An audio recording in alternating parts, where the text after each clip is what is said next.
আচ্ছা, ছেলেদের বিয়ে হয়ে গেলে ছেলে আর নিজের থাকে না, বউয়ের হয়ে যায়। কিন্তু মেয়ের বিয়ে হয়ে গেলেও মেয়ে কোনোদিন পর হয় না।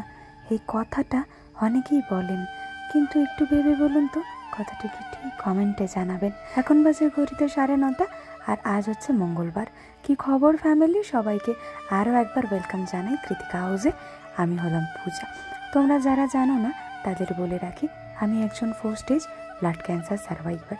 তবে ক্যান্সার নামক জিনিসটা চলে গেলেও কিছু মানুষ আমাকে ক্যান্সার পেশেন্ট হিসেবেই জেনে গেছে। হয়তো তাদেরকে বোঝাতে পারি না যে ক্যান্সার চলে গেছে তো কী হয়েছে, আমি আর ক্যান্সার পেশেন্ট না। আমার শরীরে এখন নানান রোগ বাসা বেঁধেছে। মরণব্যাধি হয়তো না, তবে তার থেকেও বেশি কিছু। এই পায়ে যন্ত্রণা, এই গলব্লাডার স্টোন, এই মাথার পাশে এই ওই, মানে ক্যান্সার গিয়ে আরও অনেক রোগ দিয়ে গেছে। যাকে বেঁচে তো আছি তোমাদের ভালোবাসায়, তোমাদের আশীর্বাদে। সকালবেলা সূর্য আর মানি চলে গেছে একটু বাজারে, আর আমি বিছানাটা গোছাচ্ছিলাম। জানো তো, কালকে রাত্রেবেলা না একটু ইসাবগুলোর ভুসি ভিজিয়ে রেখেছিলাম। তারও আগে জামা কাপড়গুলো চটপট করে ভাঁজ করে সুন্দর করে রেখে দিই। আর একটু গান শুনছিলাম। গান শুনলে আর কাজ করলে মনটা অনেক ভালো লাগে।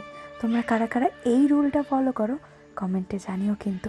আর তোমাদের পছন্দের কিছু কমেন্ট আমি শেয়ার করেছি, আরও ভালো ভালো কমেন্ট করো। তোমাদের কমেন্টগুলো সবার প্রথমেই রেখে দেবো। এটা হচ্ছে ইসবগুলোর ভুসি, দাঁড়াও একটু নাড়িয়ে নিই। তোমরা কারা কারা খাও কমেন্ট করে জানিও কিন্তু। আমার কিন্তু 2-3 গ্লাস এমনিতেই খেয়ে নেব, মানে খেতে দারুণ লাগে আমার। জানো তো, ছোটোবেলায় না আমাকে দাদু দিদা খাওয়ানো শিখিয়েছিল। আসলে ছোটোবেলা থেকে তো আমি দাদু দিদার কাছে মানুষ হয়েছি। দাদু আর দিদাই আমার মা বাবা। মার কাছে কই ছিলাম না আমি। মার কাছে তো 4 মাস পর্যন্ত ছিলাম। তারপর থেকে আমার আরেক মা আমার দিদা। এটা কম বেশি আমাদের অনেকের সাথেই হয়, কি হয় না? তারও 1 গ্লাস ঢেলে নিই, ঢেলে তারপর সূর্যকে দিই। সূর্য আর মানে এলো বলে আগে আমি খেয়ে নেবো না সূর্যের জন্য রাখবো, তাই ভাবছিলাম। তা করতে করতে দেখি সূর্য চলে এসছে। একটু ভালো করে নাড়িয়ে নিলাম যাতে ভালো মতো জিনিসটা মিক্সড হয়ে যায়, মেল্ট হয়ে যায়। একটু গুড় দিয়েছিলাম তো ওই কারণে। চলো, বাইরে কিছু জামা কাপড় মেলা রয়েছে, কালকের জামা কাপড় ছিল, সেগুলো একটু মেলতে হবে। অল্প অল্প ভিজেছিল, সেই কারণে চটপট করে মেলে নেবো। আর আমার কিছু সংসারে কাজ রয়েছে। সূর্য চলে গেছে ডিউটি, ওসবগুলোর ভুসি খেয়ে ডিউটি বেরিয়ে গেছে। ও আর কিছু খাবে না বললো। তারাও চটপট করে জামা কাপড় তো মেলা হয়ে গেল। এখন আরও অনেক কাজ বাকি। 10টার সময় জল আসবে। এ দেখো 2টো লঙ্কা হয়েছে। বোতলগুলো এক জায়গায় করে নিই। এখন যাব কলতলায়। কলতলায় যাওয়ার আগে না আমি টিভির এখানে না একটু অন্যরকমভাবে গোছানোর চিন্তা ভাবনা করেছি। আর বাইরে মানিসোনা সূর্য, ওই যে পুচকেটা দেখছো ওর নামও সূর্য, ওদের সাথে খেলাধুলা করছে। আমি এই জায়গাটা না একটু অন্যরকমভাবে গোছানোর চেষ্টা করলাম। তারপরে ঘরটা ছাড় দেবো। দাঁড়াও, আগে চটপট করে ফেলি। আর এই কাজকর্ম নিয়ে না কোনো অসুবিধা হয় না। এত শরীর খারাপ অত শরীর খারাপ না ভাবি না, ভাবি সব ঠিক, সব ভালো, আমি নিজে ঠিক আছি। কী বলো তো, মানিকে নিয়ে মাঝে মধ্যে একটু অসুবিধা হয়, বড্ড ঘ্যান ঘ্যান করে। তখন মনে হয় মানিকে যদি কেউ ধরতো, আমার এইসব কাজ চটপট করে ফেলতাম। আমি না কাজকে ভয় পাই না, শুধু আমার মেয়েটা যাতে না কান্না করে। বাচ্চা কান্না করিয়ে সংসারের কোনো কাজ করতে ভালো লাগে না। একটু যদি মানিকে ধরে, আমি সমস্ত কাজ করে দেবো, আমার কোনো কিছু মনেই হবে না। শুধু বাচ্চা যেন না কাঁদে, এটাই আমার কথা। আর মা আসলে আমি তো সারাদিন লাট খাই, তখন আমি বাচ্চা হয়ে যাই। জানো তো, তোমরা কারা কারা এমন করো কমেন্টে জানিও। আমি এই জায়গাটা একটু মুছছিলাম, বড্ড ধুলো পড়েছে, ফ্রিজটাও মোছা হয়নি, আর এই জায়গাটাও না মোছা হয়নি। চটপট করে মুছে নিচ্ছিলাম। আর ঘরটা ঝাড়ও দেবো, সেই কারণে ভাবলাম আগে মুছে নিই, তারপরে ঘরটা ঝাড় দেবো। অনেক খুঁজলাম, কলিংটা না কোথাও পেলাম না।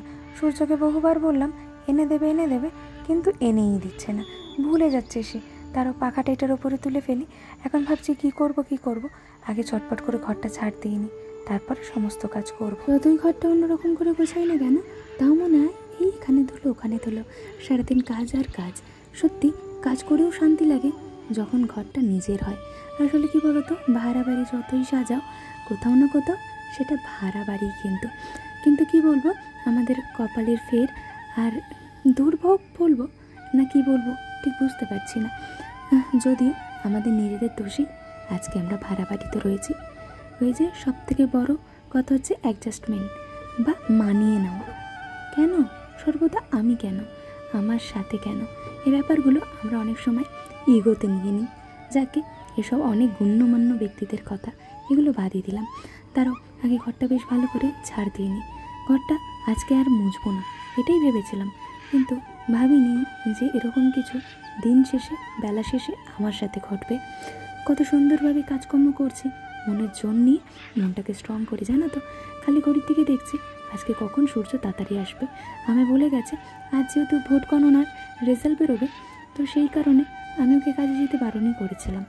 আমার চিন্তা হচ্ছিল, ও বলেছিল আমি আজ তাড়াতাড়ি ফিরব, কিন্তু ভাবিনি যে এমন কিছু হয়ে যাবে আমাদের সাথে। চলো, ঘর ঝাড়তে হতে হয়ে গেছে, একটু জল খাই। ফ্রিজ থেকে জলটা বের করে ডাইরেক্ট খেয়ে নিচ্ছি। তার কারণ কি বলো তো, খুব একটা ঠান্ডা জল না। মানিসোনাকে চান করিয়ে দিলাম, চান করিয়ে তার মাথাটা এভাবে পেঁচিয়ে রেখেছি। সে না কিছুতে পেঁচাতে চায় না, তাও একটু বকে চোখে দাঁড়াও, ওকে আগে একটু ময়েশ্চারাইজার লাগিয়ে নিই বেশ ভালো করে, নাহলে না মুখে না কতগুলো রাশ বেরিয়েছে। আমি মামাআর্থের ময়েশ্চারাইজার ইউজ করি, মামাআর্থের বডি লোশন, যেটা বডি লোশন না, মামাআর্থের লোশন। লোশন মানে ওই বাচ্চাদেরই, মামাআর্থ মানে তো খুবই ভালো। আমি কখনো মানির ওপর জনসন বেবি ইউজ করিনি, ছোটোবেলাতেও না বড়োবেলাতেও না, হয় হিমালয় নাহলে মামাআর্থ। ছোট্ট মানিটা দেখতে দেখতে 3টে বছর হতে চললো। ভাবতে পারছি না এই মানিকেই কোনো এক সময় কোনো এক ডাক্তার, এক না অনেক ডাক্তার বলেছিল এই বাচ্চাকে পৃথিবীর আলো দেখানো যাবে না। যদিও সেগুলো ভুল প্রমাণ করে দিয়েছে এক মা, সেই মা তো আমি। এক মার পেছনে অনেক গল্প আছে। আমার মা হয়ে ওঠার গল্প কিন্তু শুধু একা আমার না, মানিকে পৃথিবীতে আলো দেখানোর গল্প কিন্তু শুধু আমার একার না, আমার সাথে অনেকে রয়েছে। অনেকে ওই মেডিকেলের বাইরে শুয়ে শুয়ে মশার কামড় খেয়েছে, অনেকে। কোনো এক সময় বলবো সেই প্রেগনেন্সির গল্প তোমাদের সাথে। তারও মানিসোনাকে আগে প্যান্টটা পরিয়ে নিই, এখনও না অনেক কাজ বাকি, রান্না করা বাকি রয়েছে। তাড়াতাড়ি আজকে রান্না করে একটু শুয়ে থাকবো। আজকে শরীরটা না ম্যাচ ম্যাচ করছে, তবে বেলা শেষে ভাবিনি এমন কিছু ঘটে যাবে। মানিসোনা এখন বলছে সে নাকি বাইরে যাবে। আমি বললাম দাঁড়া, তোমাকে আগে চুলটা আঁচড়ে দিই, সুন্দর করে রেডি করে দিই, তারপরে একটু পড়তে বসতে হবে তো। মানিসোনা আমি বললো মা আমি পরে বসবো। কি বলবো বলো, ছোট্ট বাচ্চা, ছোট্ট মাম্মাম, তাকে কত জোর দেবো। তবে পড়াশোনার বেলা কিন্তু খুব একটা বদমাশি করছে না আজকাল, কথা শুনছে, খুব কথা শুনছে। গামলা পেতে দিয়ে এসছি, আমি এবার স্নানে ঢুকবো।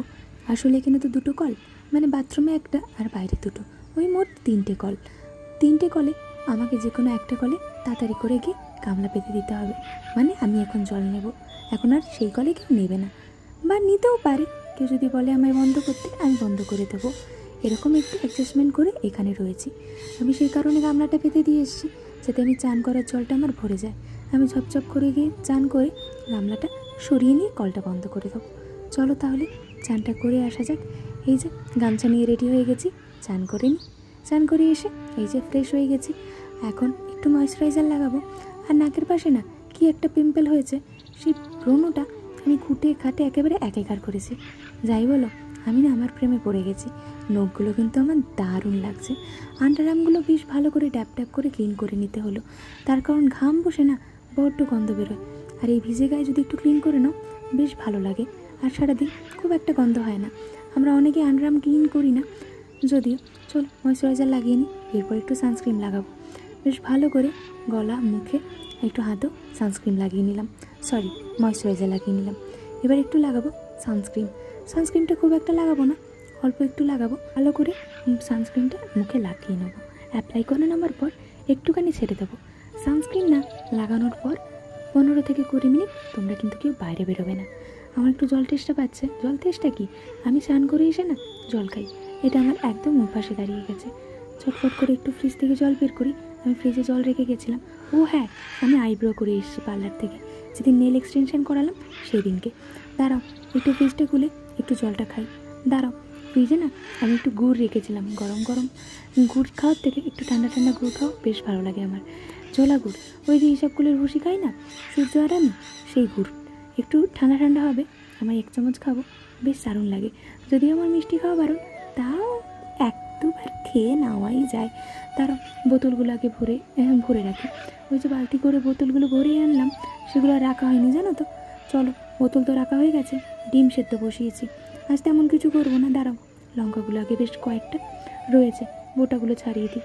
জানো কী করেছি, লঙ্কার বোটা ছাড়িয়ে আমি ওই কৌটোটা দেখছো সাদা কৌটোটা, ওটার মধ্যে ঢুকিয়ে রেখে দিয়েছিলাম, আর মানে ডিপ ফ্রিজে গিয়ে ঢুকিয়ে দিয়েছি।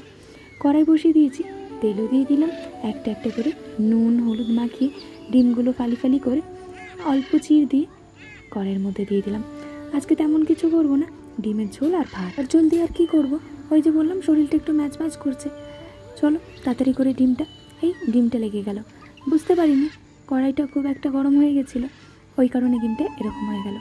আমি আলু ভাজা চাপিয়ে দিয়েছি, পেঁয়াজ আর আলুগুলো একসাথেই দিয়ে দিয়েছি।